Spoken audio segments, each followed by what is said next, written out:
Hello everyone. Tonight we're going to drift into the silence of the Montana woods, where frost clings to pine needles and the only sound is the pop of a small fire in a rusted stove. Out here, far from the glow of any city, a wooden shack. No bigger than a tool shed squats on the earth, like a secret someone never meant to share. Inside, a man bends over paper lit only by a kerosene lamp. His handwriting is sharp, urgent, and deliberate, filling page after page of thoughts that he believes will shake the world. He isn't a poet, not really. He isn't a hermit in the harmless sense either. He is a bomber one who has already killed and intends to kill again. A murder mystery has occurred, but it looks nothing like what you'd expect. The killer doesn't wear a mask or wield a knife. Instead, his weapons are tucked neatly into cardboard boxes, disguised as gifts, books, or innocent parcels. They travel by mail, showing up at universities, airlines, and corporate offices, waiting to explode in someone's hands. So before you get comfortable, take a moment to like the video and subscribe if you really like what I'm doing here. It helps this little midnight corner of the internet stay alive. And while you're at it, drop a note about where you're from and what you do. You might discover someone else listening right now from a town not too far away. Here in this dimly lit cabin, the man at the center of it all is Theodore Kaczynski, better known to history as the Unabomber. His name would one day be whispered alongside the longest and most expensive manhunt in the history of the FBI. Yet on this quiet evening, he is just a figure hunched in the cold, scribbling his manifesto against a society he believes is suffocating. Under the weight of machines, technology, and industrial progress, his fire burns low, and the shadows on the walls tremble like ghosts. The strange part is how ordinary the space feels. The table is littered with potato skins, bits of copper wire, and the guts of alarm clocks. His books aren't pulp thrillers or crime novels, but thick tomes on mathematics, philosophy, and primitive survival guides. There are jars of peanut butter, sacks of rice, and scraps of paper tacked to the wall with words that read like both scripture and threats. It's a world both familiar and utterly alien. Investigators and detectives are still debating whether his life in isolation drove him deeper into paranoia, or whether the paranoia built the need for isolation in the first place. Was this little shack the birthplace of his rage, or simply the last stage of a path that had been leading him here all along? For now, the only thing certain is the danger hidden in plain cardboard. Across the country, people open packages with a little more hesitation, wondering if this might be the day that an ordinary parcel becomes a coffin. The FBI has given the bomber a name, Unabomber, short for University and Airline Bomber. But at this point in the story, no one knows who he is, where he hides, or what he wants. He is a phantom with ink-stained fingers, a vanished figure living in plain sight, yet completely invisible. Imagine being in that forest at night, hearing nothing but your own heartbeat, the snow settling, and the faint echo of someone moving. Behind wooden walls. It's chilling, not because it's loud, but because it's so unbearably quiet. That's the essence of dread, knowing something is there, but never knowing when it will strike. Now, turn off the lights, lie back on your comfy cushions, and let's get moving tonight. Ted Kaczynski's story doesn't begin in the wilderness. It begins in the tidy streets of Chicago, where he was born on May 22, 1942, the first child of Wanda and Theodore Richard Kaczynski. His parents worked ordinary jobs, his father at a sausage factory, his mother a homemaker, and they raised their children with ambitions for a better life. At first glance, nothing about baby Ted suggested what would come. But neighbors remembered his childhood as unusually quiet, almost unsettlingly so. From the beginning, Ted stood out. By the time most kids were learning multiplication tables, He was running circles around math textbooks meant for teenagers. Teachers noticed. One described him as a boy with an off-the-charts IQ, but also someone who rarely smiled, rarely joined games, and kept to himself. The playground was never his territory. His younger brother, David, would later recall how Ted seemed to live in his own bubble. And though the two boys shared a bond, there was always a distance that no amount of brotherly games could close. Strange. Details linger from those early years. When Ted was a baby, he suffered a severe allergic reaction and was hospitalized. He was separated from his parents for weeks, with nurses tending to him in sterile rooms. His mother later claimed that this was when something in him changed, when her affectionate, smiling infant turned into a withdrawn, expressionless child. Some psychologists point to this as a possible root of his later inability to connect with people. Others argue it's impossible to pin a destiny to one childhood event. Investigators and detectives are still debating whether that sterile hospital ward created the loneliness that would shadow him forever, or whether his detachment was always there, waiting to surface. By grade school, Ted was 2 steps ahead of his classmates. His intelligence was both a blessing and a curse. Teachers praised him, but peers saw him as strange, different. While other kids swapped baseball cards or rode bikes, Ted was busy solving math puzzles and retreating further into his head. He didn't just want to be right, he had to be right, and that need sometimes pushed away anyone who tried to get close. Home life didn't soothe the isolation. His father, though hardworking, had a stern streak. His mother, though devoted, worried constantly that Ted didn't know how to relate to the world. They enrolled him in advanced classes, proud of his academic prowess, yet that decision only deepened the gap between him and other children his age. Being the youngest in a class of older students made him feel out of place, and classmates often reminded him of it with teasing that cut sharper than they realized. Still, he soared academically. By the time he was 11, Ted had already tested into high-level programs. Imagine being a kid, walking into a room full of teenagers, and realizing you can outthink them all, but also realizing none of them want you around. That cocktail of brilliance and alienation brewed inside him like a storm cloud. His younger brother David tried to be his bridge to the outside world. They shared games, inventions, secret code sibling mysteries that belonged only to them. Yet even in those moments of closeness, Ted often pulled back, lost in thought, sketching out ideas that no one else could follow. It was as if his mind belonged more to numbers and symbols than to people. A legitimate fact from his childhood. At age 10, he scored 167 on an IQ test, marking him as a genius. That kind of brilliance could have led to any number of futures. A great scientist, a leading professor, even a Nobel laureate. But brilliance is not the same as balance. The higher the peak, the steeper the drop. Sometimes when we look at old photographs of Ted as a child, it's hard to connect that shy, bespectacled boy with the man who would one day become the Unabomber. Yet, if you stare long enough, the outlines are there, the solitude in his gaze, the guarded way he holds himself, as if he knows something the rest of us don't, or maybe as if he fears he'll never be understood. That's the paradox of prodigies. Celebrated for their gifts, but quietly haunted by the distance those gifts create.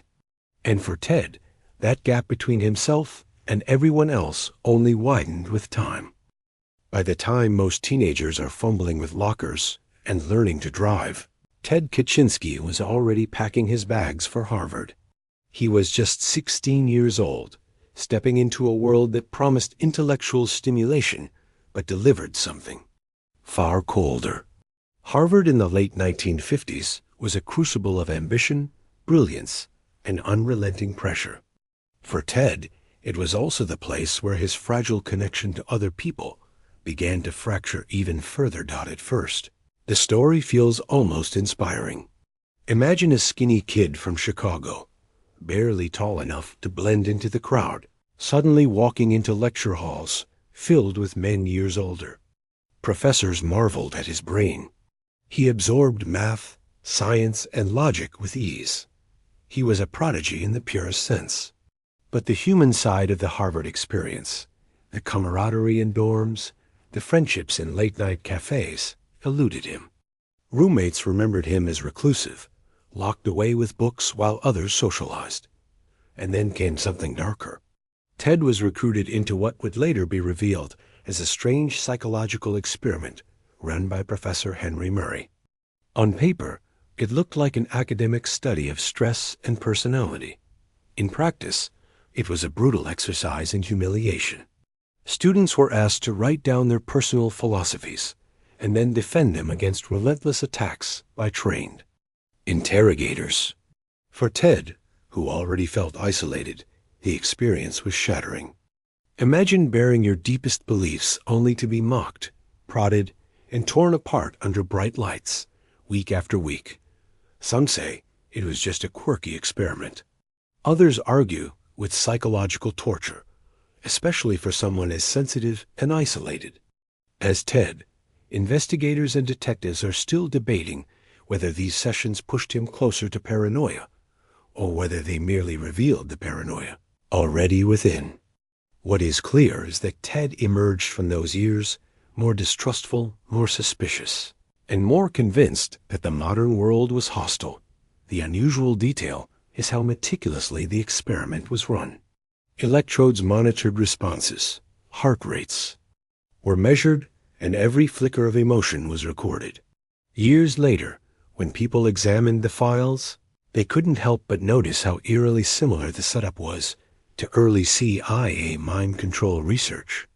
Whether or not Ted realized it, he was a subject in something much larger than a college project.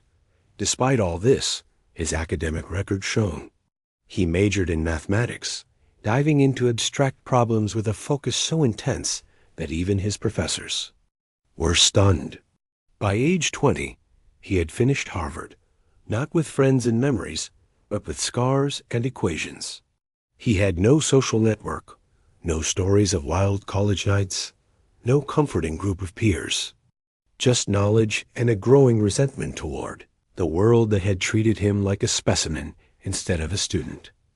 One of his professors once remarked that Ted seemed to exist only in his head, as if his body were just an inconvenient vessel for a mind operating on a higher plane.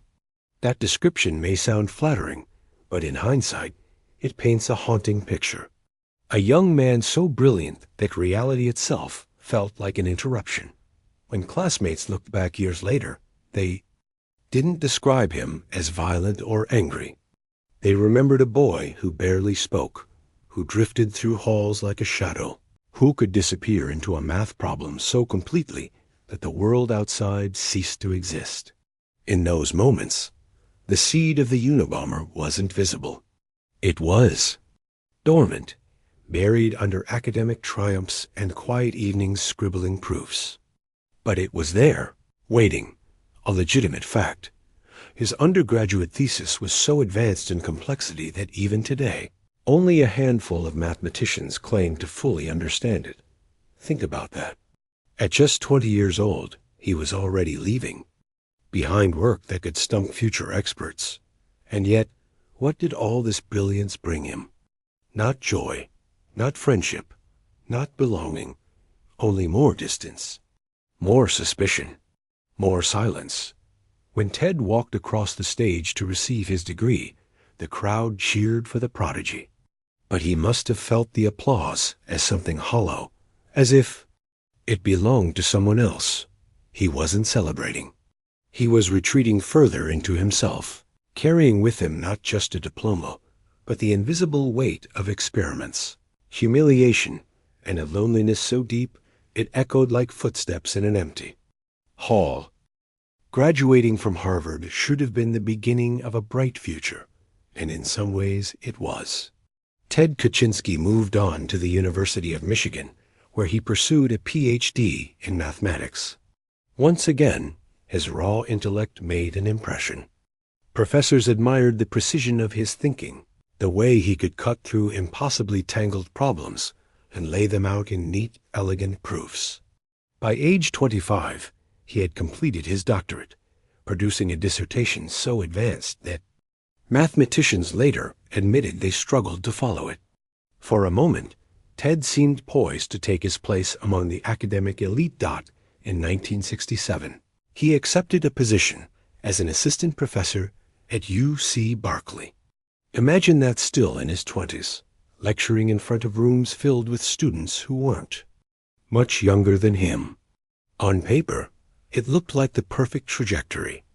Genius boy becomes genius professor, builds a name, publishes groundbreaking work. But the reality was colder. Ted was awkward in the classroom, stumbling through lectures, speaking in a monotone that left students restless. He could solve the most difficult equations with ease, but connecting with human beings remained the unsolved problem of his life. Colleagues noticed something off. He avoided social gatherings, never chatted in hallways, never joined for coffee. He seemed like a ghost, gliding in to teach, then vanishing. One professor later described him as a brilliant mind with no ability to live in the world. Students, meanwhile, found him intimidating, not because he was harsh, but because he seemed absent, as if teaching them was a chore, interrupting his private world. Then came the shock. In 1969, after just 2 years, Ted abruptly resigned from Berkeley. No scandal, no dramatic blow-up, no explanation. He simply quit. For the academic world, it was baffling. Why would a man so young, with a future so promising, walk away? Investigators and detectives are still debating whether this was a sudden break or a carefully planned escape. Some believe the pressure of academia crushed him. Others argue he had already begun to despise the modern world and wanted no part in training the next generation to serve it. The strange detail is that Ted didn't leap directly from lecture halls to wilderness. After leaving Berkeley, he drifted. For a while, he worked odd jobs, stayed briefly with family, and seemed to be searching for something undefined. People close to him recalled his growing fixation on simplicity, on leaving behind technology, machines, and the industrial system he blamed for strangling human freedom. It wasn't just a lifestyle choice, it was a philosophy. To Ted, modern, life was a cage and technology was the lock. He began to fantasize about escaping into a world where no machines hummed, no neon lights flickered, and no clocks dictated the pace of his day. He dreamed of living like ancient people, sustained only by the land. By 1971, that dream hardened into action. Ted returned to Illinois briefly, saving money by working in a factory alongside his father and brother. But he never intended to stay. He was preparing for something more radical. In 1972, he packed up supplies, withdrew from the life he had known, and vanished into Montana. A legitimate fact. Ted purchased a small plot of land outside the tiny town of Lincoln, Montana, for just $700. On that patch of ground, he built a one-room shack with his own hands. It measured 10 by 12 feet, had no electricity, no running water, and no plumbing. Just 4 walls, a roof, and a door that creaked like something out of a ghost story. People in town noticed him, of course. The scruffy recluse who biked into Lincoln for supplies, who kept to himself, who never quite fit. Some thought he was harmless. Others whispered about the strange loner in the woods. Ted didn't care. For the first time, he felt free. Or at least, that's what he told himself. But freedom in isolation is a double-edged blade. While he foraged, gardened, and hunted, he also stewed. He wrote furious notes about the destruction of wilderness by modern industry. He watched as new roads and cabins crept closer to his refuge. Each sign of human progress felt like a personal wound. Alone in that cabin, the silence began to shift from peaceful to menacing, and Ted's thoughts began to darken. The cabin stood there like a stubborn shadow against the Montana mountains. 10 by 12 feet, rough wood planks nailed by hand, no insulation, no wiring, no pipes. Ted Kaczynski had stripped life down to its bones. He grew vegetables in a small garden, foraged wild plants, and hunted rabbits. He biked into the nearby town of Lincoln for flour, salt, or canned goods, but otherwise he remained a ghost. To the locals, he was that strange recluse, skinny, scruffy, often wearing the same worn jacket. Most people left him alone. Inside, the cabin was austere but organized. A cot, a wood stove, a small table, and shelves lined with jars, tools, and stacks of paper. On some days, the pages held math formulas, fragments of his past life. On others, they carried furious rants about technology, industry, and the erosion of freedom. He began to write not just like a man thinking, but like a man on trial, delivering closing arguments against modern civilization. What's unusual is how methodical his simple life really was. He kept notebooks documenting everything daily: calories, the condition of traps, observations about plants and animals. He wasn't just hiding. He was archiving his rejection of the world. The irony was sharp.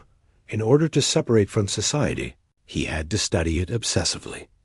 He tried to live off the land, but self-sufficiency in Montana is brutal.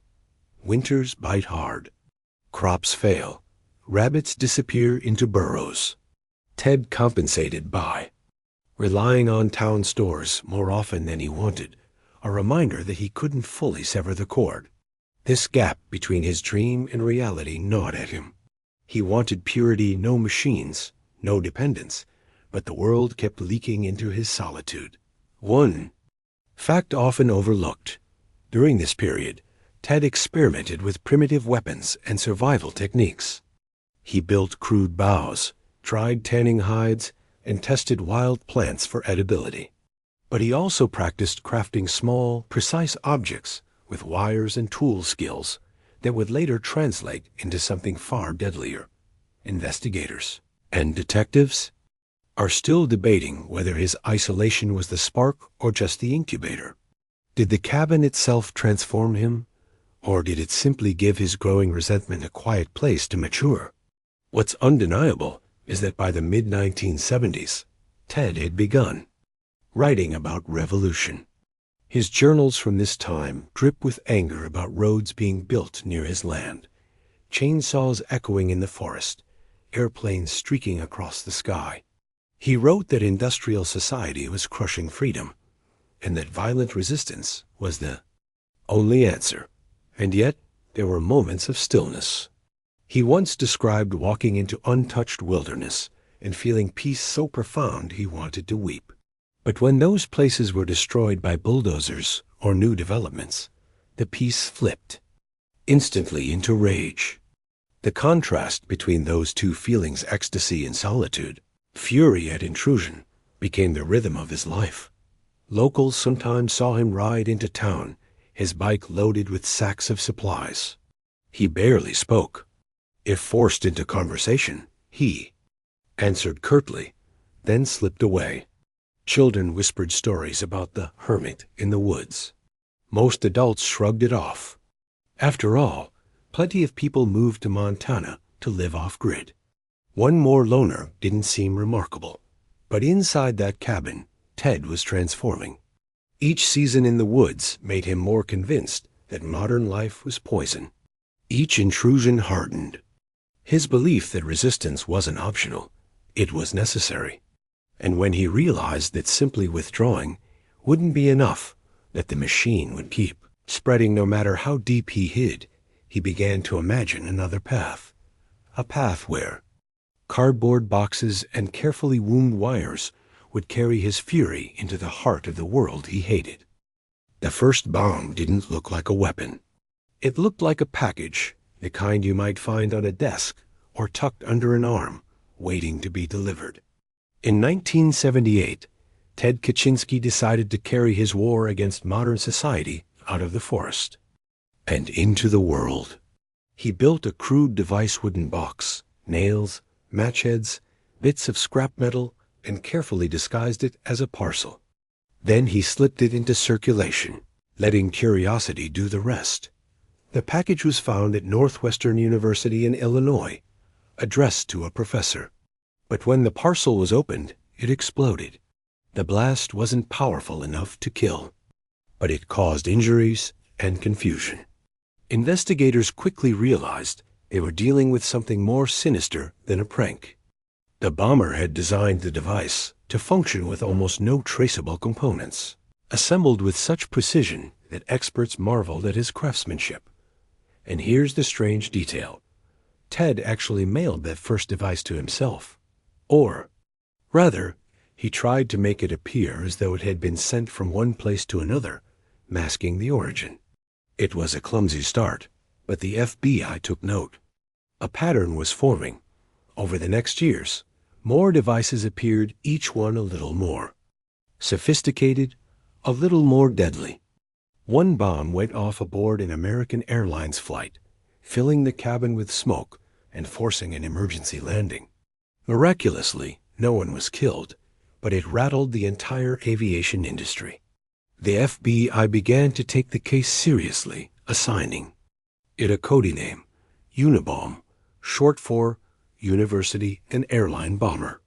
It would become the longest-running and costliest manhunt in FBI history. Victims were scattered across universities and airlines. Professors, researchers, business executives, all. People Ted associated with advancing the industrial machine. His bombs were brutal in their precision. Some maimed, some killed, but each one carried the same chilling signature. Hand-carved wooden boxes. Metal fragments designed to maximize injury. Wires twisted just so. Investigators and detectives are still debating whether Ted chose his victims at random or whether he carefully selected each one to symbolize the system he despised. What is known is that his bombs showed an evolution. Early devices were clunky, unreliable. But by the 1980s, he was building weapons so sophisticated that forensic experts studied them like works of art. His engineering was chillingly effective. And yet, he did it all from that shack in Montana, with no electricity, no modern lab, no fancy equipment. Just patience, notebooks, and a mind consumed by precision. Each explosion rippled fear through the public. Imagine working in a university office in those years, glancing nervously at every package, every envelope. Was it just another delivery? Or was it a trap waiting to shred your hands? Airline workers, too, carried the dread. A simple parcel in the cargo hold could bring down an entire plane. The terror was quiet, but constant like background static humming in people's minds. Yet Ted seemed to take no joy in the actual explosions. His journals revealed that he didn't see himself as a sadist or thrill-seeker. He saw himself as a soldier in a war against technology, each bomb a message to society. To him, the deaths and injuries were collateral damage in a battle he believed was necessary. The paradox is haunting. A man who once wrote proofs elegant enough to impress the greatest. Mathematicians now carving crude but deadly weapons out of scraps. A genius turning his mind to destruction instead of discovery. By the mid-1980s, the FBI knew they were chasing someone extraordinary. They assembled a task force of hundreds, pooling agents from all over the country. Still, the bomber remained. A ghost. He left no fingerprints, no DNA, no witnesses. He was a vanished figure who struck, disappeared, and struck again. But if Ted believed he was invisible, he was wrong. The hunt was on, and though it would take nearly 2 decades, the walls were beginning to close in. By the mid-1980s, the pattern was unmistakable.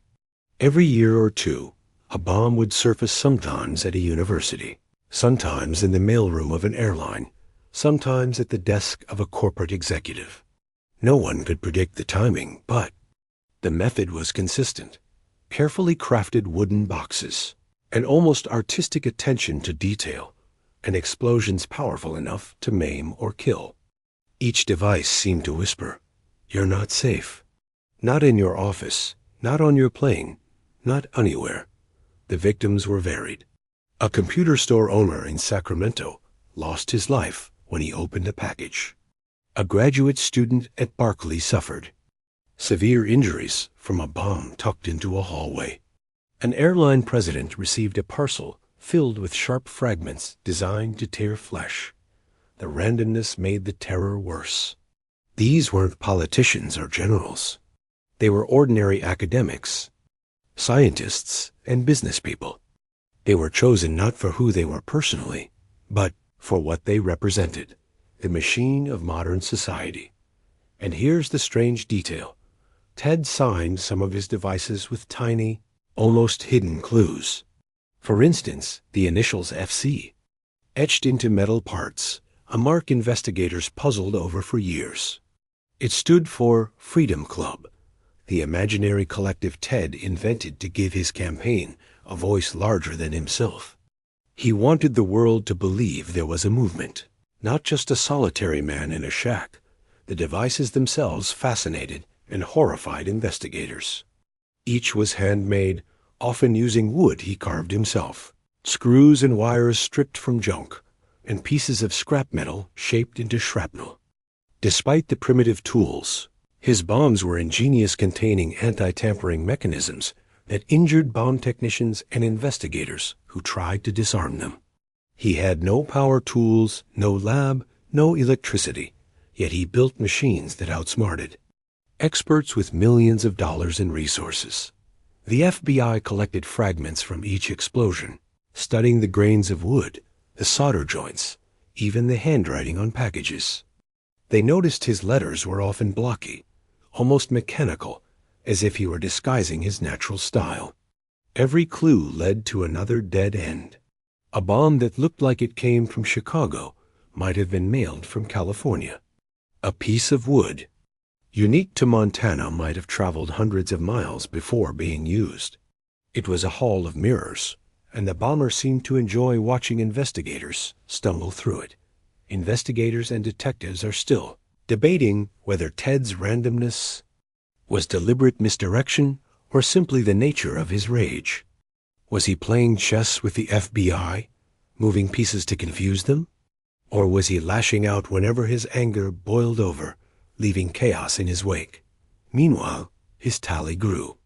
By the late 1980s, his bombs had injured more than a dozen people and killed at least one, and the public fear spread like smoke. Professors hesitated to open their mail. Corporate offices began installing X-ray machines for packages. Airlines introduced stricter cargo screening.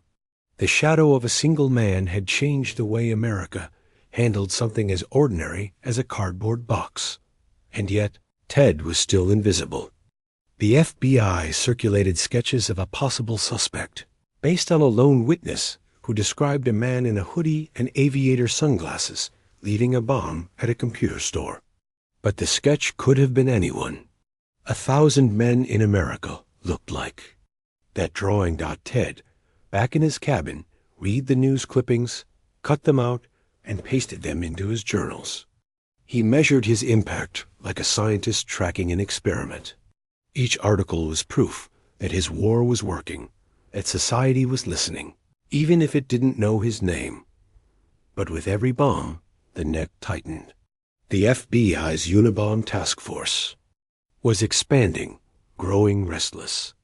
They had no face, no name, but they had a pattern, and patterns eventually lead somewhere. By the dawn of the 1990s, the case had ballooned into the single most expensive and frustrating manhunt in FBI history. The agency had devoted thousands of hours and millions of dollars to chasing the phantom known as the Unabomber. They even created a special unit, the Unabomber Task Force, stationed in San Francisco, where agents spent their days surrounded by stacks of evidence boxes, photos of bomb fragments, and endless maps pinned with red markers that didn't seem to connect. Frustration was palpable. Each time a device exploded, the bomber left behind only confusion. No fingerprints, no usable DNA, no direct witnesses. Just splinters of wood, bits of wire, and that cryptic FC signature. The case dragged on for years, and still, Ted remained a ghost.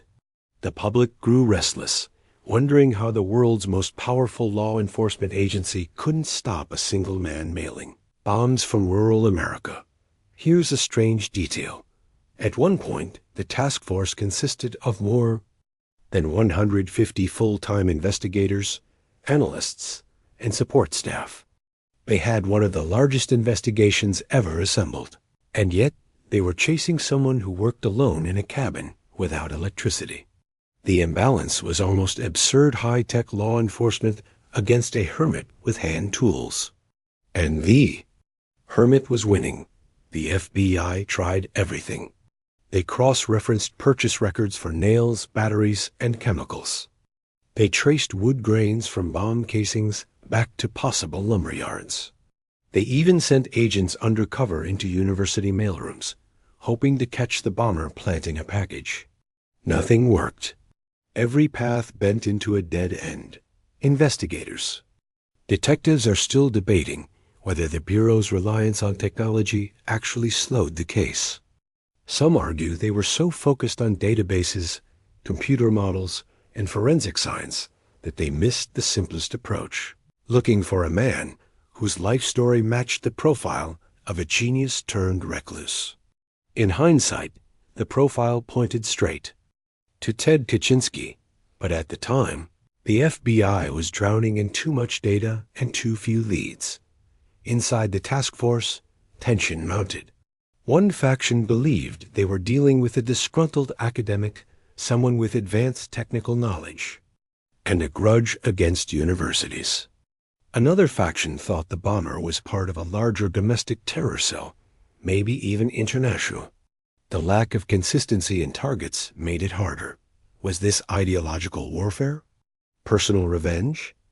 Random chaos? Meanwhile, Ted read about all of it from his cabin. Every newspaper headline that screamed about the Unabomber only fueled his sense of control. Imagine him sitting by the kerosene lamp, scissors in hand, clipping out articles about terrified professors and frustrated agents. In his mind, it was proof that his revolution was working. Society was listening, even if it didn't understand the message yet. And the bombs kept coming. In 1993, 2 more packages detonated, injuring professors at Yale and the University of California. The FBI grew desperate. They began reaching out to behavioral profilers, trying to build a psychological sketch of the man they were hunting.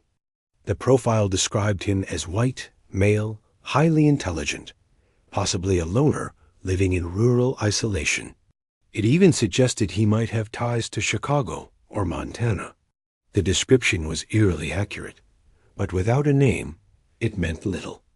America is full of brilliant loners in cabins. The strangest part is that the Unabomber's bombs forced technological changes that still echo today. Airport security tightened. Corporate offices adopted package screening policies. Universities introduced stricter mailroom controls.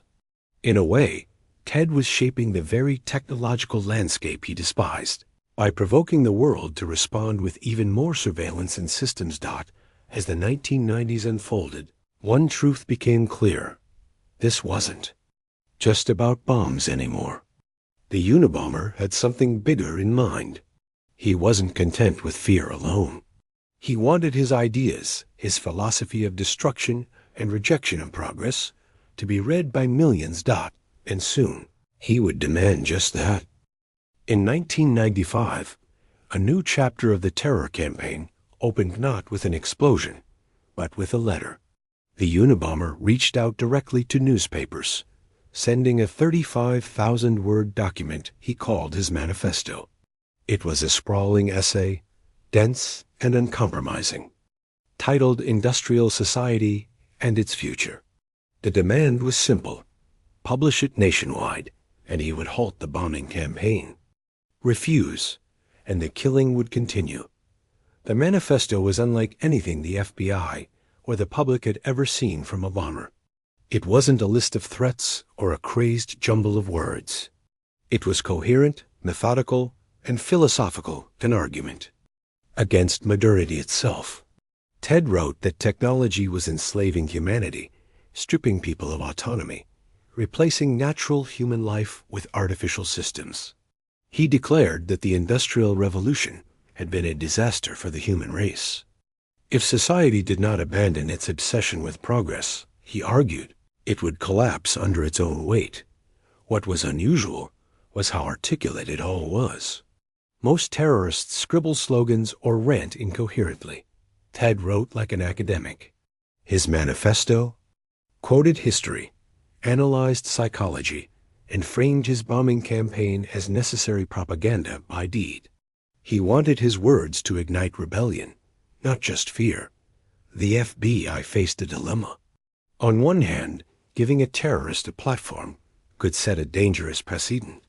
On the other, ignoring his demand might lead to more deaths. After weeks of debate, with lives hanging in the balance, the Justice Department recommended publication. In September 1995, the Washington Post and the New York Times printed the manifesto in full, under pressure and at government expense. For the first time, the world could read the mind of the most elusive terrorist in America. Investigators and detectives are still debating whether this was the right call. Some believe publishing it gave Ted exactly what he wanted: validation and a global stage. Others argue it cracked the case wide open because for the first time, the public could recognize his words, and that's exactly what happened. Across America, people read the manifesto. Many dismissed it as the ravings of a bitter recluse. But a few noticed something chillingly familiar in the phrasing and rhythm. Among them was David Kaczynski, Ted's younger brother. He couldn't shake the feeling that the writer sounded just like Ted, the same cadence, the same obsession with technology, the same way of layering arguments. David's wife, Linda, agreed. She compared the manifesto to letters Ted had sent her and David. Over the years, the similarities were uncanny. It was as if Ted had revealed himself in the very act of demanding to be heard. Meanwhile, Ted had no idea. Alone in his Montana cabin, he believed he was finally reaching millions with his message. He clipped the newspaper publication carefully, preserved it, and told himself this was the beginning of the revolution. But in truth, it was the beginning of the end. The FBI didn't know it yet, but the manifesto had given them something they never had before, a voice they could match to, a person. And soon, the brotherly bond Ted had all but abandoned would tighten around him like a noose. David Kaczynski had spent years struggling with mixed feelings about his older brother. Ted had always been brilliant, but he had also been distant, increasingly erratic, and sometimes cruel. By the mid-1990s, Ted had retreated so fully into isolation that David rarely heard from him at all. Yet when the manifesto appeared in the newspapers, it was like hearing Ted's voice echo from the page. The phrasing, the disdain for technology, the sweeping condemnations of modern society, David knew those words. He had read them in letters, heard them in arguments over family dinners years before At first, he tried to push the thought away. How could his brother, the shy, awkward boy who once solved math problems for fun, who played the trombone in school, be the Unabomber? It seemed impossible. But the more he read, the less room there was for denial. The writing wasn't just similar. It was identical in style. Linda, David's wife, was the one who finally said aloud what he was thinking. This is Ted. Her certainty shook David. He loved his brother, but he also knew the bombs had taken lives. If he stayed silent and Ted struck again, could he live with that guilt? Here's a strange detail. Before turning to the FBI, David hired a private investigator and even consulted a lawyer, desperate for another explanation. He wanted anyone to tell him he was wrong. But every analysis pointed in the same direction. The manifesto and Ted's personal writings lined up too neatly. In early 1996, David made the most agonizing decision of his life. He contacted the FBI quietly and expressed his suspicions. Imagine that moment, walking into a federal office, carrying the weight of betrayal, knowing you might be condemning your own brother to death or prison. David gave them samples of Ted's old letters, essays, and rants. Linguistic experts began comparing the material, and the overlap was undeniable. Phrases repeated, arguments mirrored, even peculiar word choices matched.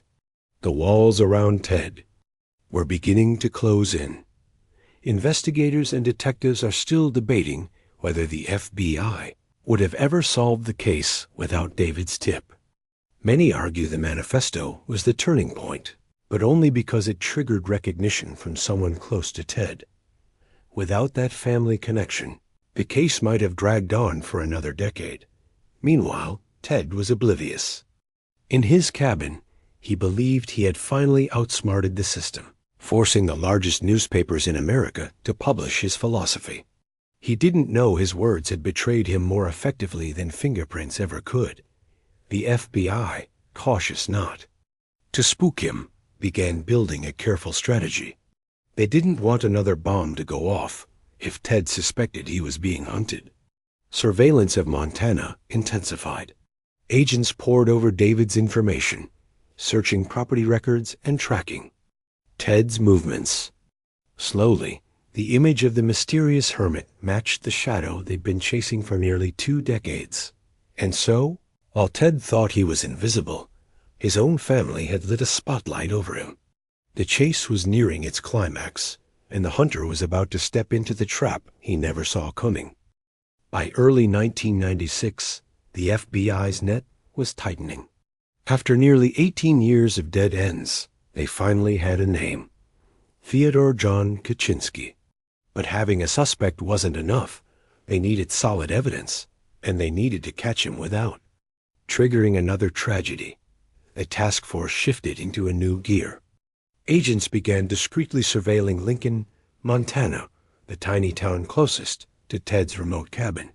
They interviewed locals, who described a man who lived like a ghost's scraggly beard, worn clothes, avoiding human contact whenever possible.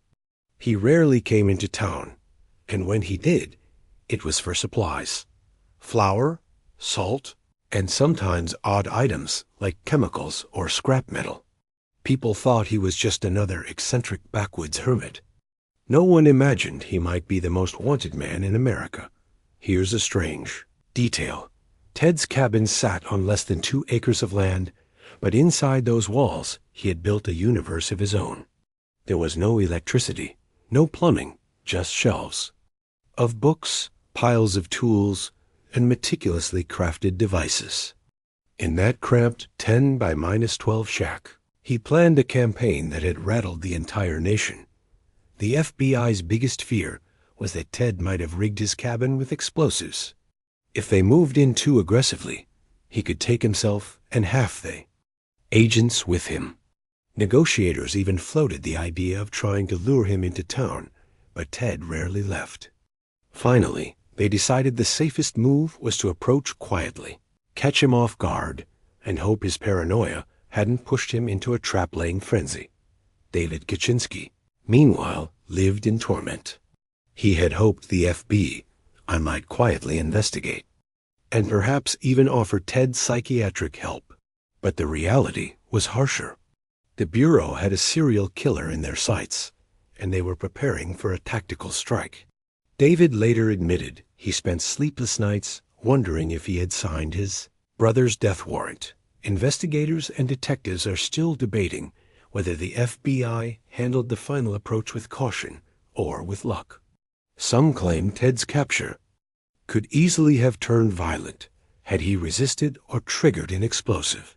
Others argue he was never truly prepared for a confrontation, that his entire philosophy was about sabotage from the shadows.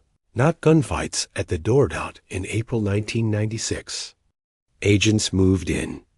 Dressed in heavy gear, they hiked the wooded path to the cabin. Ted was inside when they knocked. He opened the door and stepped out, disheveled, wearing the same grimy clothes he always did. He looked nothing like the mastermind America had feared for 2 decades. The agents moved fast, restraining him before he could react. There were no bombs on his body, no weapons in his hands. Just a stunned, wild-eyed man who suddenly realized the world had found him. Inside the cabin, agents discovered what they had feared and more. Completed bombs, carefully labeled with notes, tools for building more, chemical ingredients. And most damning of all, a finished draft of the manifesto, along with journals documenting every attack. The meticulous hermit had kept records of his crimes, sealing his fate. After 18 years, the Unabomber was no longer a phantom. He was a man in handcuffs, led out of a tiny wooden cabin while stunned locals gathered to watch. And just like that, one of the greatest manhunts in American history was over.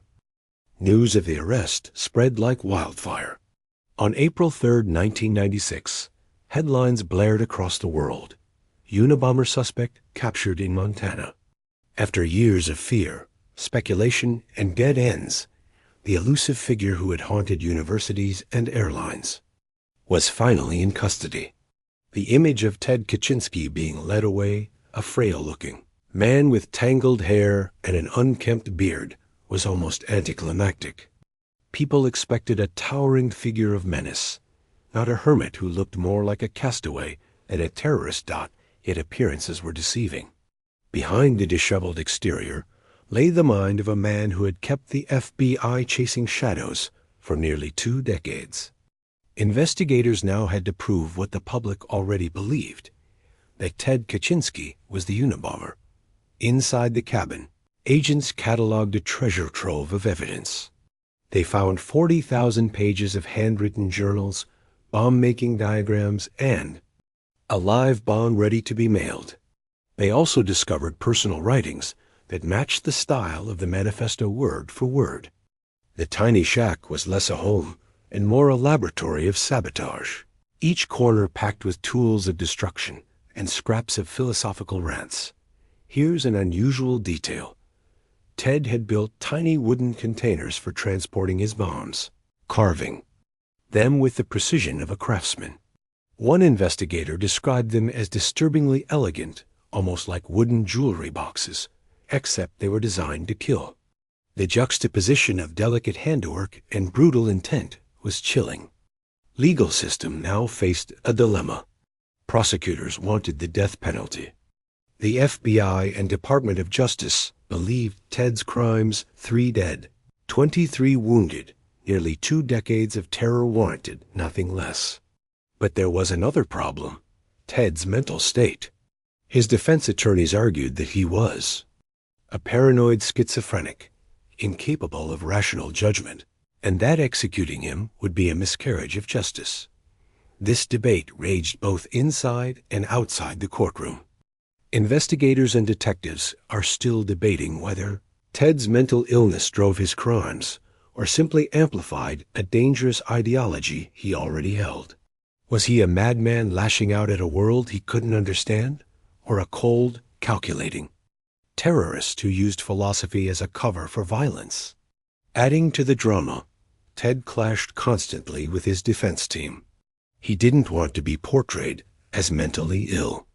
To him, the manifesto was truth, not the product of a broken mind. He demanded to represent himself in court, a request the judge denied. At one point, Ted even attempted suicide in jail, slashing his arm with a razor blade, fearing his lawyers would paint him as insane against his wishes. The trial, set for Sacramento, became a spectacle. Families of victims filled the benches. Reporters swarmed the courthouse. Everyone wanted to see how the man who called himself the voice of anti-technology revolution would defend his actions. Would he try to justify the killings? Would he admit guilt? Or would he retreat into silence, the way he had so often in his life? For the first time, Ted's fate wasn't in his own hands. The hermit who believed he was beyond society's reach was now trapped within its most rigid structure, the court of law. The trial of Theodore John Kaczynski was set to be one of the most explosive courtroom dramas of the decade. The world wanted answers. What had driven this man to wage a war of mail bombs for nearly 20 years? Was he a terrorist, a mad genius, or both?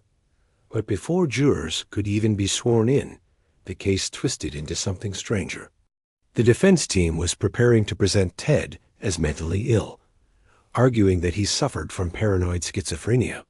They hoped to save him from the death penalty by portraying him as a man at war, not with society, but with his own mind. Ted, however, despised the idea. To him, every word in his manifesto was logical, deliberate, and righteous. He didn't want his life's work dismissed as the ravings of a lunatic dot in private. His lawyers pleaded with him. In public, prosecutors pressed forward with their demand for execution. The evidence was overwhelming. The bombs in his cabin, the meticulous notes, the language parallels with the manifesto. If the case went to trial, there was little doubt he'd be found guilty. Here's a strange detail. At one point, Ted tried to fire his entire legal team and insisted on defending himself. He claimed he would rather face death than be branded insane. The judge, worried he'd derail the proceedings, denied his request. That rejection broke him. In January 1998, Ted attempted suicide in his cell, slashing his wrist with a disposable razor. Guards discovered him before it was too late, but the message was clear. He'd rather die on his own terms than let the trial turn him into a medical case study. Eventually, a compromise was reached. In order to avoid the death penalty, Ted agreed to a plea bargain. On January 22, 1998, he pled guilty to all federal charges, 3 counts of murder and numerous counts of transporting and mailing explosive devices. The plea deal spared his life, sentencing him instead to 8 consecutive life terms without the possibility of parole. When the sentence was handed down, the courtroom was silent. Families of victims wept not out of joy, but out of exhaustion. Justice had been served, but no verdict could undo the lives lost or the fear endured. Investigators and detectives are still debating whether justice was truly done. Some argue that sparing Ted's life was merciful, even necessary, given his mental illness. Others believe the death penalty would have been the only fitting response for the years of calculated violence he inflicted. Ted himself remained stoic. No apologies, no outbursts. If anything, he seemed satisfied that his manifesto had been published and preserved. In his eyes, prison was just another kind of wilderness, a place where he could live apart from the modern world. He so despised Dot as he was transferred to the maximum security prison in Colorado known as the Alcatraz of the Rockies. 1. Chapter closed. The Unabomber was no longer a shadowy threat, no longer an unsolved mystery. He was an inmate, reduced to a number, locked away from the society he had tried so hard to dismantle. Life after conviction was not the end of Ted Kaczynski's story. It was the beginning of a quieter, but no less fascinating chapter. Locked away at a DX Florence, the Supermax prison in Colorado, often called the Alcatraz of the Rockies, Ted entered a new kind of isolation. Unlike his Montana cabin, however, this solitude came with concrete walls, iron doors, and guards who monitored his every move. His daily routine was stripped down to monotony. 23 hours a day in his cell, 1 hour in a small exercise cage, no wilderness, no handmade tools, no freedom to wander the forest. And yet, in a bizarre twist, Ted began to find influence from behind bars. Scholars, journalists, and even curious admirers wrote to him. His manifesto, once dismissed as the paranoid ramblings of a murderer, started to circulate in academic debates about technology, environment, and the dangers of unchecked progress. Here's the strange detail. Some radical environmental and anti-technology groups began treating his manifesto like sacred text. They quoted passages, debated his arguments, and even credited him as a prophet of sorts. It was a deeply uncomfortable reality, analogy. I'm PRISONED murderer, inspiring a new generation of activists. Ted, for his part, responded selectively. He wrote letters to those he thought genuinely interested in his ideas, rejecting others he deemed superficial. Over time, these letters became part of his enduring legacy. Entire books have since been compiled from his prison correspondence, showing a man still fiercely committed to his anti-industrial philosophy, even as the world moved further into the digital age he despised. Meanwhile, his family remained fractured. David Kaczynski, the brother who had turned him in, struggled with guilt and grief.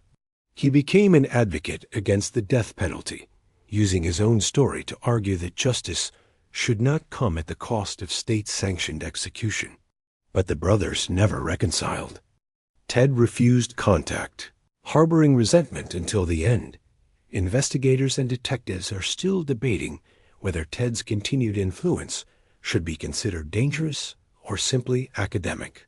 Was he a thinker whose ideas happened to be poisoned by violence, or was the violence inseparable from his philosophy? Can we separate the message from the man? The years rolled on. Ted remained in prison, his health declining with age.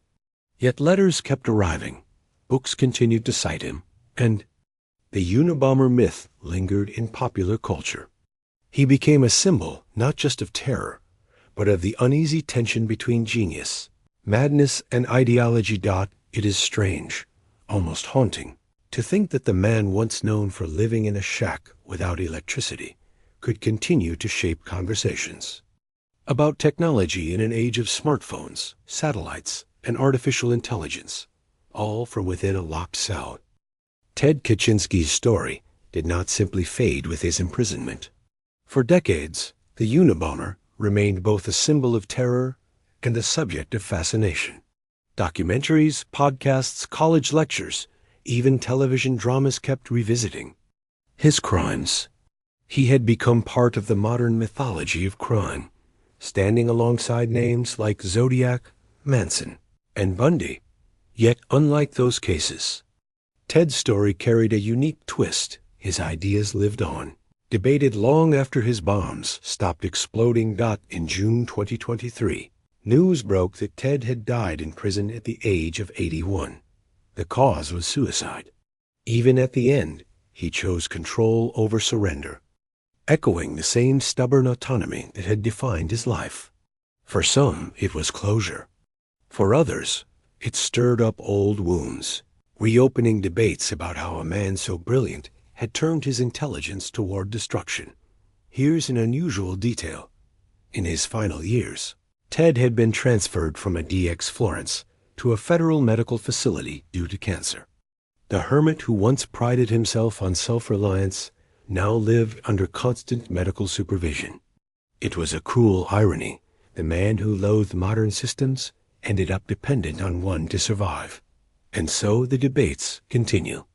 Investigators and detectives are still debating whether Kaczynski was primarily a terrorist or a thinker, whether his ideas about the collapse of technological society should be dismissed outright or studied as warnings of what might come. Some argue that his manifesto foreshadowed real concerns about surveillance, climate change, and artificial intelligence. Others reject that line of thought completely, insisting that murder invalidates any philosophy. What cannot be denied is the cultural imprint. Ted Kaczynski's story embodies the uneasy truth that brilliance and violence can coexist in a single mind. His cabin now sits in a museum, displayed like a relic of a strange war fought by one man against an entire world. Visitors look at it and wonder, how could someone so quiet, so isolated, wield such devastating impact? There's a haunting image I want to leave you with. Imagine that Montana cabin, now silent and empty. Dust drifting in through broken boards. The wood stove cold. The notebooks gone.